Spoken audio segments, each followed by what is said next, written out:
MLC ఉప ఎన్నిక అభ్యర్థులకు కొత్త టెన్షన్ పట్టుకుందే. రెండో ప్రాధాన్యత ఓటు అక్కడ కీలకం కానుందే. గత అనుభవాలు నేర్పిన పాఠం అదేనా?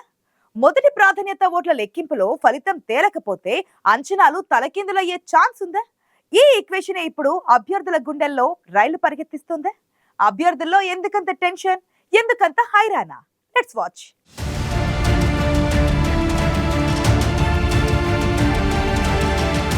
ఉమ్మడి నల్గొండ, వరంగల్, ఖమ్మం పట్టభద్రుల ఎమ్మెల్సీ ఉప ఎన్నిక పోలింగ్ ముగిసింది. సార్వత్రిక ఎన్నికల కౌంటింగ్ ముగిసిన మర్నాడే ఫలితం రాబోతోంది. కానీ పోలింగ్ పూర్తయ్యాక అభ్యర్థులకు అసలు టెన్షన్ మొదలైంది. పేరుకు ఎమ్మెల్సీ ఉప ఎన్నికైనా ప్రధాన రాజకీయ పార్టీలు మాత్రం అత్యంత ప్రతిష్టాత్మకంగా తీసుకున్నాయి.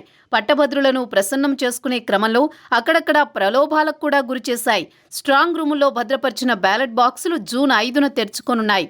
అయితే గత అనుభవాలు నెమరవేసుకుంటూ అభ్యర్థుల్లో టెన్షన్ పెరిగిపోతోంది.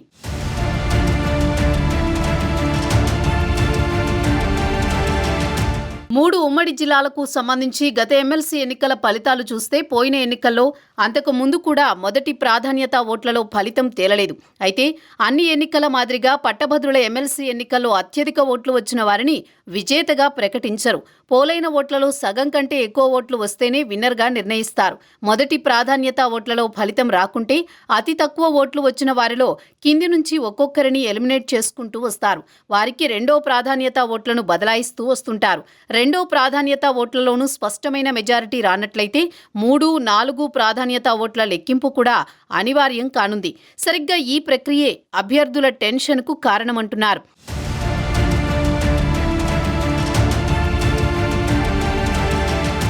ఖమ్మం, వరంగల్ ఉమ్మడి జిల్లాల్లో కాంగ్రెస్ అభ్యర్థి తీన్మార్ మల్లన్న, బీఆర్ఎస్ అభ్యర్థి రాకేష్ రెడ్డి మధ్య హోరాహోరీ పోరు నడిచిందని పట్టభద్రుల నుంచి వినిపించిన మాట. ఉమ్మడి నల్గొండ జిల్లాలో తీన్మార్ మల్లన్న, స్వతంత్ర అభ్యర్థి పాలకూరి అశోక్ గౌడ్, రాకేష్ రెడ్డి మధ్య ట్రయాంగిల్ ఫైట్ నడిచిందంటున్నారు. ఈ 3 ఉమ్మడి జిల్లాలో బీజేపీ అభ్యర్థి ప్రేమేందర్ రెడ్డి నామమాత్రపు పోటీనే ఇచ్చినా పార్టీ మద్దతుదారులు సెకండ్ ఆప్షన్గా రాకేష్ రెడ్డిని ఎంచుకున్నట్టు ప్రచారం జరుగుతోంది.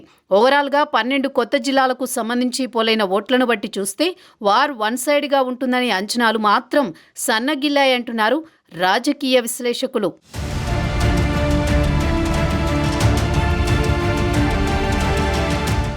రాకేష్ రెడ్డి గతంలో బీజేపీలో కీలకంగా పనిచేసిన నాయకుడు. పాత పరిచయాలతో బీజేపీ అనుబంధ సంఘాల నుంచి ఆయనకు మద్దతు లభించినట్టు అంచనా వేస్తున్నారు. ఒకవేళ కొందరు న్యూట్రల్ ఓటర్లు మొదటి ప్రాధాన్యత ఓటు తీన్మార్ మల్లన్నకు వేస్తుంటే రెండో ప్రాధాన్యత ఓటు రాకేష్ రెడ్డికి పడ్డా ఆయనకు అడ్వాంటేజ్ అనేది వారి మరో అంచనా. ఈ పరిస్థితుల్లో రెండో ప్రాధాన్యత ఓట్ల లెక్కింపు అనివార్యమైతే మొదటి ప్రాధాన్యత ఓట్ల ఫలితాల్లో భాగంగా తీన్మార్ మల్లన్న, రాకేష్ రెడ్డి మధ్య స్వల్ప తేడా ఉంటే రెండో ప్రాధాన్యత ఓట్లతో రాకేష్ రెడ్డి గట్టెక్కే ఛాన్స్ ఉందనేది మేధావుల మాట. అలా కాకుండా మొదటి ప్రాధాన్యత ఓట్లతోనే ఫలితం తేలిపోతే గనక అంచనాలు మారొచ్చనేది వారి వాదన. దీన్ని బట్టి చూస్తే ఫలితం ఎవరికి ఏకపక్షంగా ఉండేలా లేదని, తీన్మార్ మల్లన్న, రాకేష్ రెడ్డి మధ్య టగ్ ఆఫ్ వార్ తప్పదని చెబుతున్నారు.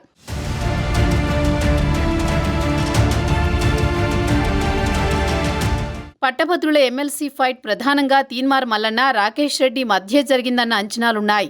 నల్గొండ జిల్లాకు చెందిన స్వతంత్ర అభ్యర్థి పాలకూరి అశోక్ కుమార్ కూడా గట్టి పోటీనే ఇచ్చారంటున్నారు. ఖమ్మం, నల్గొండ, వరంగల్ ఉమ్మడి జిల్లాల్లో పోలింగ్ ఒకే రకంగా జరగలేదని చెబుతున్నారు. టఫ్ ఫైట్ ఉందని గ్రహించిన అభ్యర్థులు, వారి తరపున ప్రచారం చేసిన నాయకులు పోలింగ్కి ముందు రెండో ప్రాధాన్యత ఓట్లపై దృష్టి సారించారు. ప్రత్యర్థి పార్టీ అభ్యర్థుల వైపు ఉన్నారనుకున్న ఓటర్లను తమకు ద్వితీయ ప్రాధాన్యత ఓటేయాలని అభ్యర్థించారు. ఈసారి ఓటర్లు కూడా మొదటి ప్రాధాన్యత ఓటుతో పాటు ద్వితీయ ప్రాధాన్యత ఓటును కూడా ఆచితూచి వేసినట్లు చెబుతున్నారు.